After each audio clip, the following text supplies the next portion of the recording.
Assalamualaikum warahmatullahi wabarakatuh. Waalaikumsalam warahmatullahi wabarakatuh. Yang kami hormati Ibu Wali Murid SDN Kalianget Timur 11,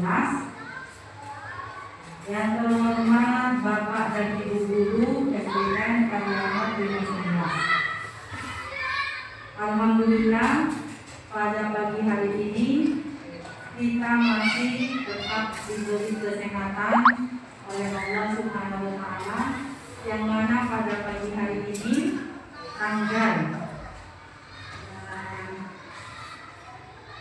11 Agustus 2025 sesuai dengan hasil rapat yang kemarin, kita akan melakukan koordinasi penyelarasan visi misi dan tujuan pendidikan dengan pendekatan pembelajaran mendalam. Kita mulai ya Bapak Ibu ya. Ya Bu. Mulai tentang penyelarasan visi misi dan tujuan pendidikan SDN Kalianget Timur 11 dengan pembelajaran mendalam.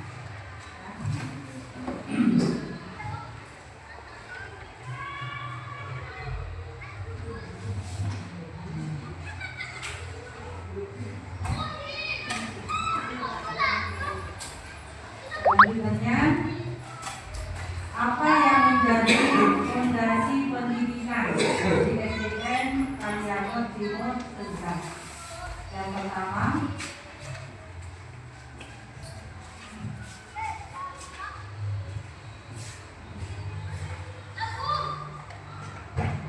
visi, ya. Yang kedua, misi.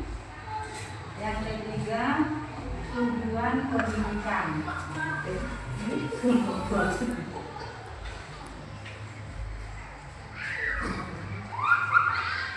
Visi yang saya buat yaitu terwujudnya peserta didik yang beriman dan bertakwa, berakhlakul karimah, mandiri, berbudaya, berwawasan ilmu pengetahuan dan Pancasila.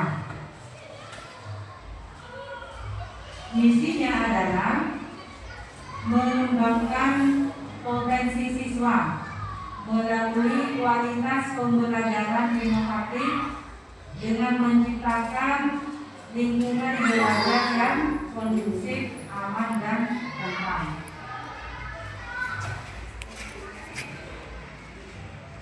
Selanjutnya, tujuan pendidikan. Tujuan pendidikan itu dilampaui dalam 3 jangka pendek. Yang pertama, jangka pendek 1 tahun ajaran 2025-2026. Di tahun pertama ini kita akan membentuk, mendorong dan menciptakan peserta didik bernalar kritis yang berfokus pada penguatan fondasi 8 dimensi profil lulusan melalui kegiatan intrakurikuler, kokurikuler, dan ekstrakurikuler yang sederhana namun terukur, bisa dilampaui oleh peserta didik.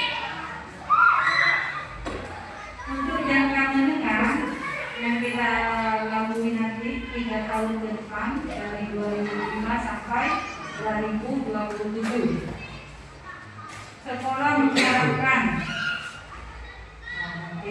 berfokus pada penguatan dan pendalaman kompetensi murid melalui proyek yang lebih kompleks dan kolaborasi yang lebih luas, termasuk dengan komunitas di sekolah maupun komunitas lain yang berkaitan dengan dunia pendidikan. Ada tujuan ini menekankan peningkatan kualitas pembelajaran dan keterlibatan pemangku kepentingan.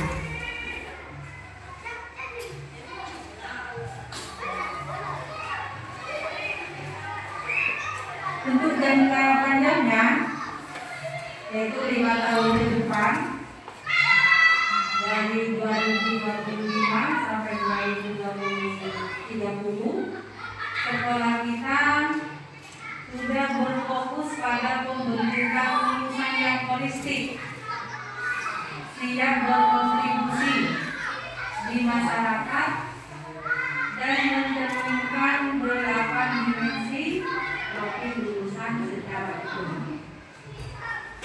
Ini tujuan pendidikan nanti kita lampaui dalam 3 jangka pendek dan menengah. Bentar ibu, tapi kan tenang.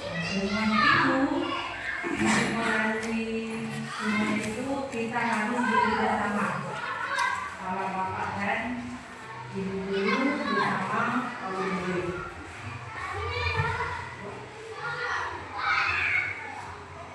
Sehingga nantinya menargetkan dampak jangka panjang para murid dan komunitas di sekolah dengan evaluasi berbasis data dan keterlibatan pemangku kepentingan eksternal.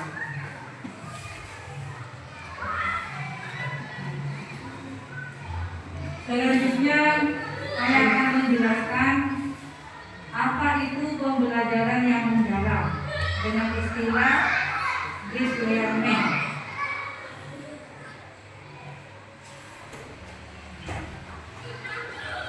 Ada 5 konsep yang harus dipahami oleh para guru tentang pembelajaran yang mendalam atau deep learning. Yang pertama, memahami konsep pembelajaran mendalam. Konsepnya yang warna biru ini, Bapak Ibu harus memahami pembelajaran mendalam. Itu adalah konsepnya komunikasi, kesehatan, kolaborasi, yang dikemas dalam menganalisis dimensi profil lulusan. Yang nomor 3, mengidentifikasi prinsip pembelajaran mendalam melalui pemahaman, mengaplikasi, dan merefleksi. Kemudian diidentifikasi dalam pengalaman belajar. Pengalaman belajar itu nanti menganalisis langkah pembelajaran. Dengan apa? Dengan lingkungan pembelajaran yang menyenangkan. Kemudian ada praktek meja bertulis yang dilaksanakan Bapak Ibu di kelas dengan menggunakan pemanfaatan digital. Setelah itu kita melakukan kemitraan pembelajaran. Kemitraan pembelajaran ini kita harus bekerja sama dengan murid yang sudah dibentuk dalam grup paguyuban kelas. Misalnya nanti Bapak Ibu ada kesulitan dalam menerapkan pembelajaran deep learning, bisa menyampaikan kerjasamanya kepada Bapak dan Ibu murid.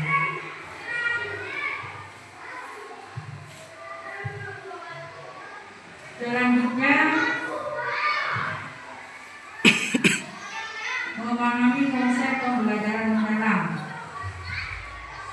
Itu pendekatan pembelajaran yang berfokus pada konsep secara mendalam, bukan hanya menghafal informasi. Jadi nanti Bapak Ibu kalau menyampaikan pembelajaran tidak hanya sekedar konsep dan bukan menghafal kepada siswa, tetapi menekankan pada penciptaan suasana belajar yang berkesadaran, bermakna, dan menyenangkan, serta melibatkan olah pikir, olah hati, olah rasa, dan olahraga secara terpadu kepada siswa dan siswi kita di kelas.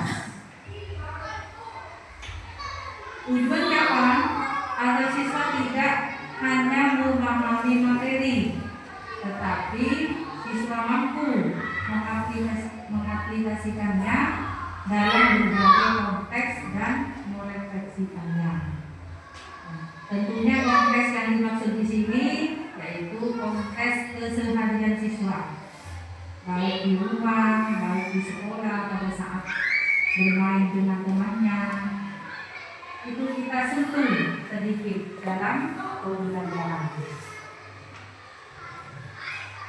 Yang nomor 2, menganalisis dimensi profil lulusan. Kerangka kompetensi memiliki 8 dimensi yang harus dirancang. Lulusannya tidak hanya menguasai pengetahuan, tetapi juga memiliki keterampilan hidup dan nilai-nilai moral. Apa saja 8 dimensi itu?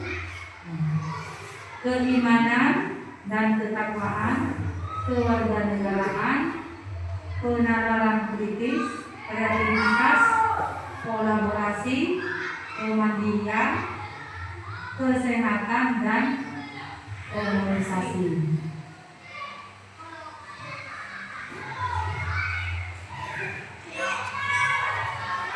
Yang nomor 3, mengidentifikasi prinsip pembelajaran mendalam. Istilah deep learning itu ada 3 aspek utama. Yang pertama mindful, yang artinya berkesadaran, meaningful, bermakna, dan breakthrough, memudahkan. Dengan tujuan untuk menciptakan pengalaman belajar yang lebih mendalam, bermakna dan berkesan bagi siswa, sehingga mereka tidak hanya memahami konsep secara permukaan, tetapi mampu mengaplikasikannya dalam kehidupan nyata.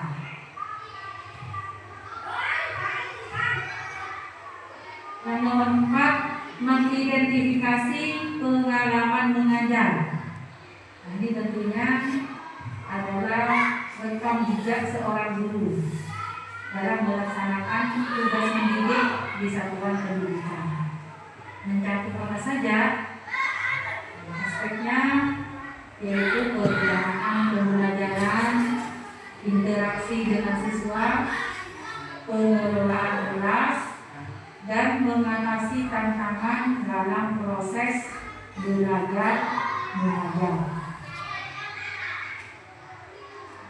Pengalaman ini tidak hanya sekedar kisah pribadi seorang guru, tetapi merupakan sumber pengetahuan berharga yang dapat digunakan untuk meningkatkan kualitas pengajaran.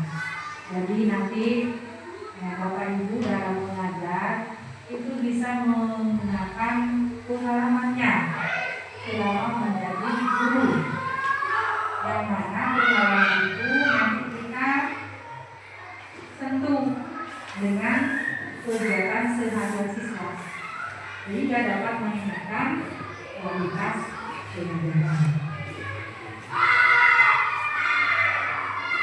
Nomor 5, menganalisis kerangka pembelajaran. Dalam hal ini melibatkan pemahaman mendalam tentang komponen dan prinsip yang mendasari proses dalam belajar. Mencakup apa saja? Yaitu analisis tujuan pembelajaran, strategi pembelajaran, model pembelajaran, dan lingkungan belajar, serta pemanfaatan teknologi dalam pembelajaran. Yang mana dari kelima prinsip itu kita olah dalam visi, misi, dan tujuan pendidikan. Visinya yang tadi itu fokus menciptakan peserta didik memiliki pikiran bernalar kritis, berbudaya, dan bersaing dengan teknologi digital dengan berakhlakul karimah. Jangan lupa sekarang itu teknologi digital sangat maju, sangat dijangkau oleh siswa. Tentunya kita sebagai guru harus memberikan landasan akhlak karimah yang baik kepada siswa, memberikan situs-situs pembelajaran yang harus diikuti oleh siswa. Biar nanti siswa tidak terpengaruh oleh teknologi digital.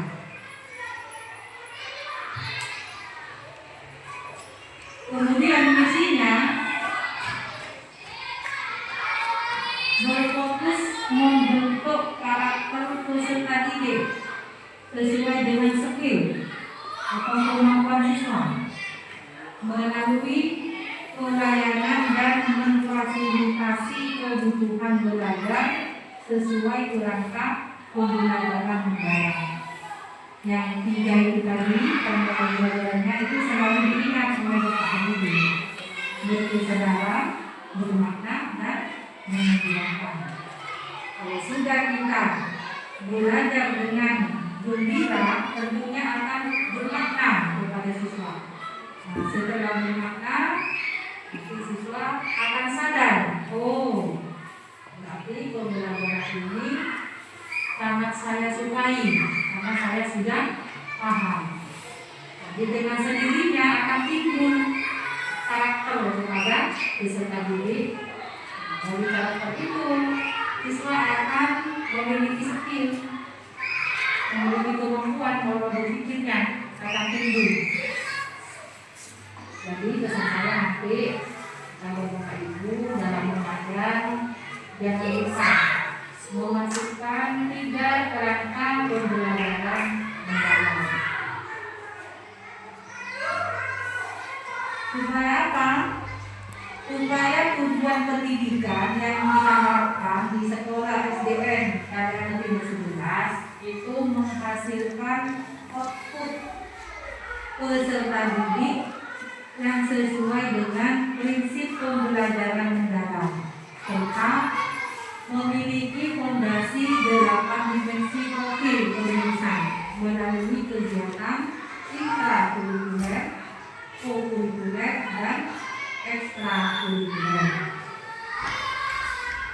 Mana ini nanti dikemas kalau intra dalam materi pembelajaran, kalau kokurikuler ini adalah skill yang dimiliki siswa. Dulu tinggal mengarahkan saja, nanti minatnya siswa di mana dari berbagai lintas mata pelajaran, kemudian ditunjang dengan ekstrakurikuler menanamkan sikap disiplin yang kita lakukan setiap minggu, yaitu dalam masa kegiatan pramuka.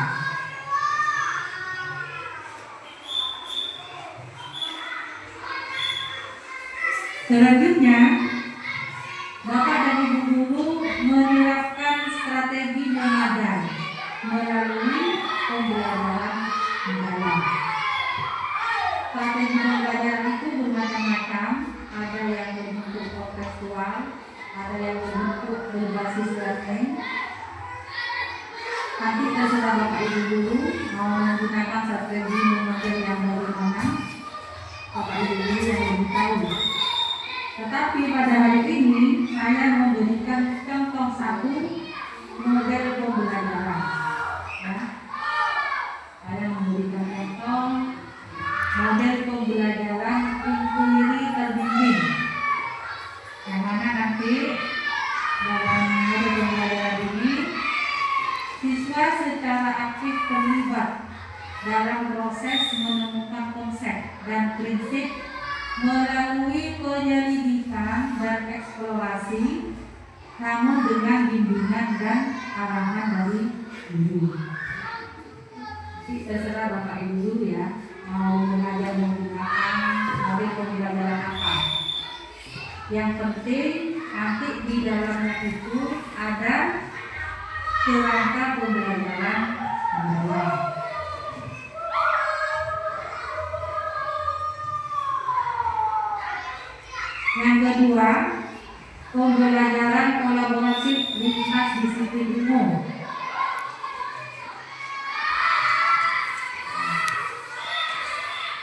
mengintegrasikan pengetahuan dan keterampilan dari berbagai bidang, mengembangkan pemahaman yang lebih holistik, serta meningkatkan kemampuan berpikir kritis dan pemecahan masalah.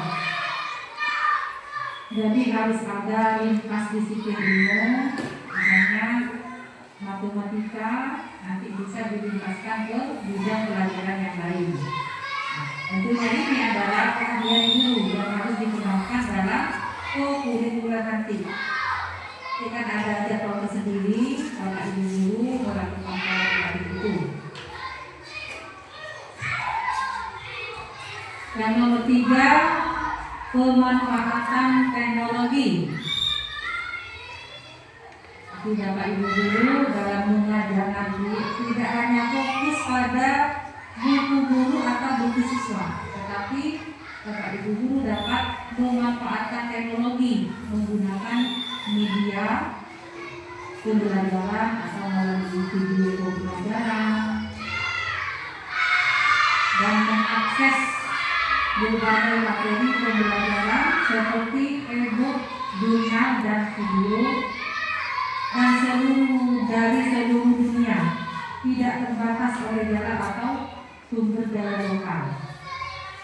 Terutama dalam pelajaran seni budaya kita sering kesulitan untuk membuat keterampilan, misalnya dalam keterampilan mungkin dan sejenisnya. Kalau misalnya Bapak Ibu guru bingung modelnya seperti apa kalau kelas rendah, modelnya seperti apa kalau kelas tinggi, itu bisa langsung mengakses dengan menggunakan pemanfaatan teknologi dalam video pembelajaran.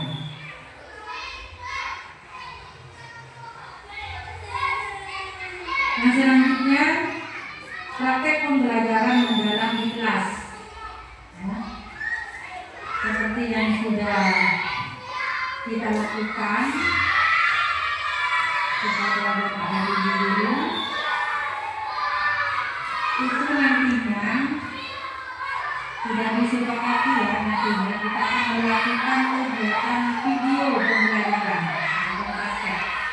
Misalnya dalam materi matematika, siswa diajak untuk mengidentifikasi berbagai bangun data di sekitar mereka, mengukur sisi-sisinya dan menghitung luas dan kemiringan. Jadi nanti dalam proses pembelajaran Bapak Ibu guru tidak hanya memberikan konsep, tetapi harus menyentuh siswa. Mereka disuruh sendiri melakukan pengukuran yang termasuk sisi daripada suatu bangun data. Kemudian siswa disuruh menyebutkan yang ada di sekitar kelas mana yang termasuk bangun data. Kalau misalnya siswa sudah menyebutkan salah satu dari bangun data yang kita langsung memfokuskan pada satu materi bangun data.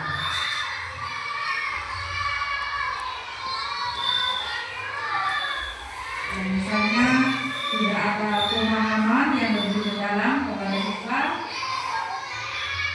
kita melanjutkan dalam membandingkan berbagai bangun data dan menemukan hubungan antara luas dan tinggi. Ini kalau misalnya materi matematika, nanti terserah Bapak Ibu materinya apa yang sesuai jadwal yang sudah kita sepakati bersama. Ya, untuk guru kelas 5 dan guru kelas 6. Setelah itu siswa dilatih untuk berpikir secara logis, mengidentifikasi masalah, mengumpulkan data dan menarik kesimpulan.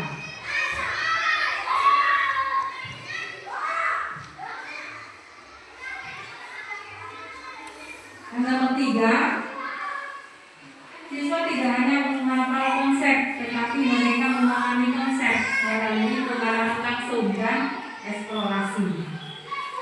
Jadi siswa harus dilibatkan secara langsung menemukan masalah dan menyelesaikannya. Kita sebagai guru mengarahkan kepada siswa,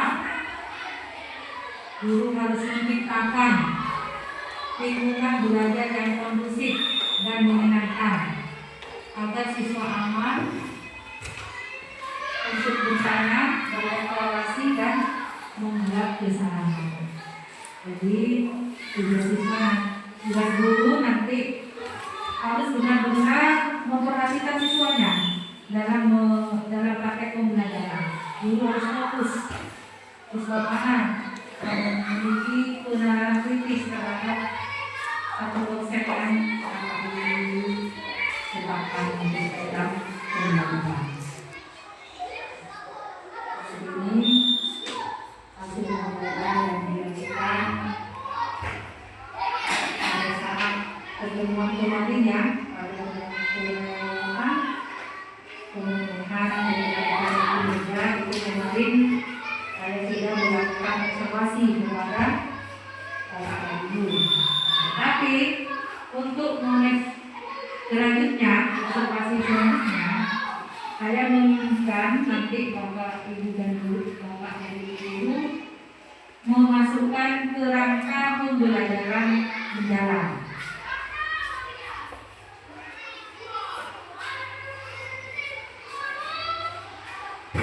Kalau sudah kita melakukan menerapkan tentang prinsip dalam rangka pembelajaran mendalam, akan ada dampak positif kepada sekolah, terutama kepada siswa. Siswa dapat mengembangkan keterampilan berpikir kritis, kreatif dan kolaboratif, serta keterampilan berkomunikasi dan memecahkan masalah.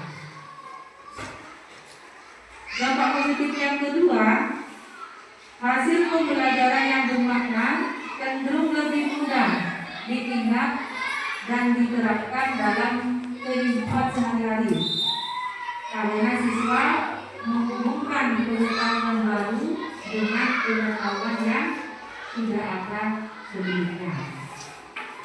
Jadi di pemikiran siswa itu harus muncul makna yang baru dari pelajaran yang pernah Bapak diterapkan sebelumnya. Harus lebih mengena sekarang, harus lebih bermakna sekarang.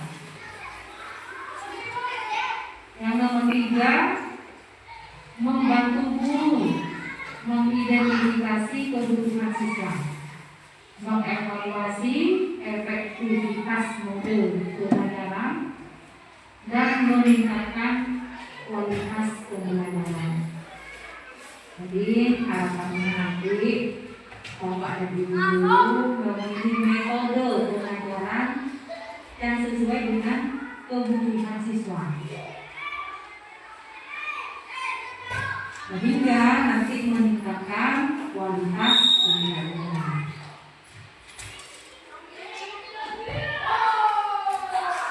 Kemudian dalam pelaksanaan praktek nanti, tentunya Bapak Ibu akan mengalami tantangan dalam praktek belajar.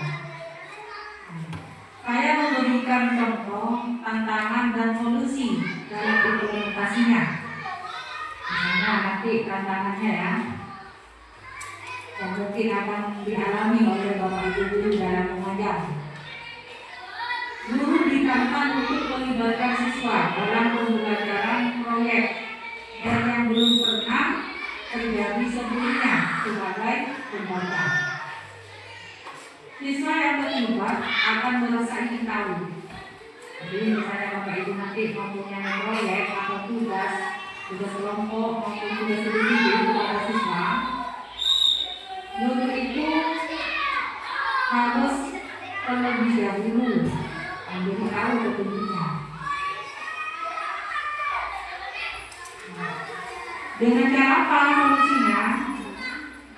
Berkolaborasi dengan siswa, dengan membawa suasana pembelajaran yang menggembirakan ke dalam kelas rugi dalam mengerjakan tugas yang menyenangkan.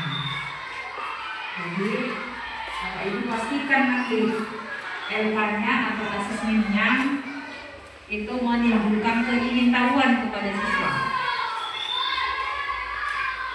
Kemudian tantangan yang kedua, kita akan memenuhi rasa malas, kurang semangat atau merasa tidak tertarik pada materi pelajaran dapat menjadi penghambat. Jadi siswa kita itu bermacam-macam. Ada yang karakternya senang belajar, ada juga yang karakternya malas tidak belajar, tidak ada semangat. Solusinya bagaimana yang dilakukan guru? Melakukan cara membangkitkan motivasi, misalnya dengan mencari tahu manfaat materi untuk masa depan atau menghubungkannya dengan minat pribadi. Jadi kita berikan semangat untuk kepada siswa yang merasa malas, kurang semangat dalam belajar. Maka sebelum pelajaran dimulai harus memberikan motivasi terlebih dahulu. Tantangan yang ketiga yang kemungkinan akan dialami siswa, beberapa materi mungkin sulit dipahami karena tingkat kesulitan yang tidak sesuai atau metode penjelasan yang kurang efektif. Ini sudah dijelaskan tadi, siswa itu memiliki karakteristik yang berbeda-beda. Dengan itu mungkin nanti solusinya seperti ini: mencari bantuan, seperti bertanya pada guru sebelumnya, maksudnya misalnya sekarang sudah kelas 2, kita bisa sharing bersama dengan guru sebelumnya, guru kelas 1. Maka siswa ini kok belum baca apa penyebabnya, kita bisa sharing dengan guru sebelumnya atau dengan tutor dan teman di lain sekolah maksudnya, atau teman sejawat di lingkungan SDN Karyanot di lingkungan kelas. Kemudian mencari sumber belajar lain yang lebih mudah dipahami. Tantangan yang keempat, kurangnya buku pelajaran, akses internet atau fasilitas belajar yang memadai dapat menjadi tantangan. Kalau misalnya kurang buku pelajaran, Bapak dan Ibu guru bisa melakukan pemanfaatan teknologi, mencari alternatif untuk belajar. Itu di perpustakaan umum atau di internet atau meminta bantuan dari sekolah atau lembaga pendidikan lainnya. Jadi tidak apa-apa kita melakukan komunitas di lintas sekolah. Kalau misalnya di sini kurang memenuhi tentang materi atau media yang kurang di sekolah ini, kita bisa kolaborasi dengan sekolah lain. Karena sama-sama ingin memajukan dunia pendidikan.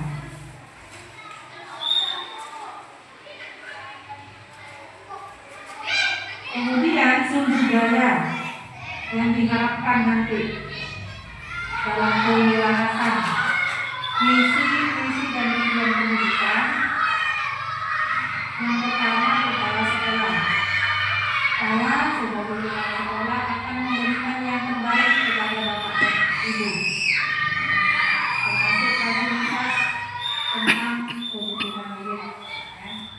Kalau misalnya tidak ada apa itu buku dan semuanya, kita bisa nanti komunikasi bersama. Kemudian guru yang merupakan utama dan yang menentukan. Apa artinya seorang kepala sekolah meskipun mempunyai visi dan misi yang sangat bagus, tapi kalau guru tidak melakukan kerjasama dengan baik dan tidak melakukan tugasnya dengan baik secara profesional, semuanya tidak akan tercapai. Jadi kita harus bekerjasama, mengulurkan tangan untuk arahnya mencapai visi dan misi Kesatuan Pendidikan. Yang ketiga yang menentukan adalah komite sekolah selaku mitra kerja saya dan Bapak Ibu guru untuk menyampaikan ke wali murid atau masyarakat di sekitar. Oh, sekolah kita seperti ini. Kita bisa komunikasikan dengan komite. Kemudian ada tim pengembang kurikulum. Tim pengembang kurikulum ini kita bisa mengambilnya dari salah satu wali murid atau komite dijadikan tim pengembang kurikulum yang merupakan roh dari tujuan, visi, misi dan pendidikan kita selama 5 tahun ke depan. Selanjutnya narasumber. Misalnya kita ada kesulitan dalam suatu materi apapun itu berkaitan dengan pembelajaran, kita bisa mendatangkan narasumber. Tentunya dengan melalui komunitas atau pelatihan. Sekarang sudah canggih, bisa melalui video di mana saja. Apalagi ada di online, Bapak Ibu guru bisa langsung mengembangkan dirinya.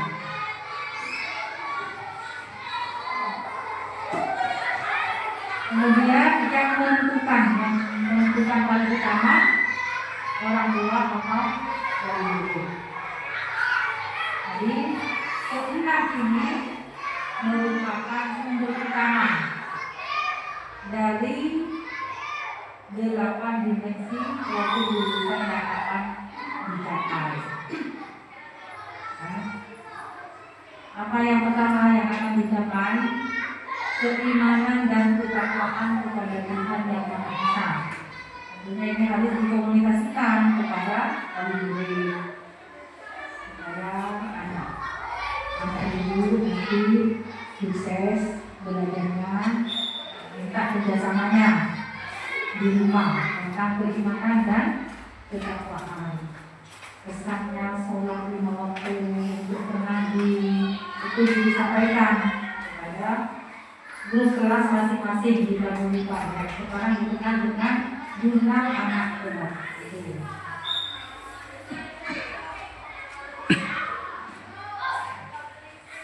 Dimensi ini menekankan pada pentingnya memiliki keyakinan yang kuat terhadap Tuhan dan mengamalkan nilai-nilai agama dalam kehidupan sehari-hari serta memiliki akhlak mulia. Karena kita muridnya adalah mayoritas agama Islam, kita dalam mengenai pembelajaran jangan lupa menunjukkan nilai-nilai agama. Membaca surat pendek dan semacamnya itu yang lebih tahu Bapak Ibu guru nanti sudah di dalam kelas. Ayat percaya sudah. Kalau Bapak Ibu guru dalam mengajar jangan lupa melibatkan rasa keimanan dan ketakwaan kepada Tuhan Yang Maha Esa. Yang kedua, kewarganegaraan, ya, kewargaan. Ini berfokus pada pengembangan rasa cinta tanah air, menghargai keberagaman, dan berpartisipasi aktif dalam kehidupan bermasyarakat serta menjunjung tinggi nilai-nilai Pancasila. Ini dapat dikembangkan setiap hari Senin dalam upacara menunjukkan rasa cinta terhadap tanah air. Kemudian kesehariannya, kalau siswa istirahat, kita ingatkan kalau bermain tidak boleh saling menentang, harus saling membuka itu. Setiap melakukan pembelajaran dan diakhiri pembelajaran, Bapak Ibu guru harus menyelipkan pesan seperti itu kepada murid. Yang ketiga, penalaran kritis. Penalaran kritis menuntut kemampuan untuk berpikir secara logis, menganalisis informasi, memecahkan masalah dengan penalaran yang kuat dan mampu membedakan fakta dari kuat. Jadi dalam proses itu teman-temannya kepada siswa jangan takut bertanya, sampaikan Bapak Ibu jadikan dulu pada saat mengajar di kelas. Jangan sungkan-sungkan untuk bertanya kalau misalnya kamu mengalami kesulitan. Ini Bapak Ibu sentuh dalam pembelajaran. Yang keempat, kreativitas. Mendorong kemampuan untuk berpikir kreatif, inovatif, dan menghasilkan karya yang bermanfaat serta mampu mencari solusi baru untuk masalah yang ada. Seperti pesan saya tadi, kreativitas ini nanti sesuaikan dengan karakternya murid Bapak dan Ibu di kelas. Yang nomor 5, kolaborasi. Bekerjasama dengan tim, menghargai perbedaan pendapat dan berkontribusi secara positif dalam sebuah kelompok. Kolaborasinya itu dengan memaksimalkan ya, atau nanti bisa digunakan lagi kepada Kominfo dan Alumni. Yang nomor 6, kemandirian. Bertujuan mengembangkan kemampuan belajar mandiri, bertanggung jawab atas proses dan hasil belajar, serta memiliki inisiatif dalam mencari solusi. Yang ketujuh, kesehatan, mencakup kesehatan fisik dan mental, serta pentingnya menjaga keseimbangan hidup untuk mencapai kesejahteraan lahir dan batin. Ini yang harus diberi pesan kepada siswa. Kamu jaga kesehatan sebelum ke sekolah, harus sarapan dulu. Ini soalnya kalau tidak dipesan kadang-kadang anak siswa ke sekolah lupa tidak sarapan lagi, atau sekali-sekali kita melakukan kegiatan makan sehat. Yang ke-8, mengkomunikasi. Meningkatkan pada kemampuan menyampaikan informasi secara efektif, baik secara lisan maupun tulisan, serta berinteraksi secara positif dengan orang lain.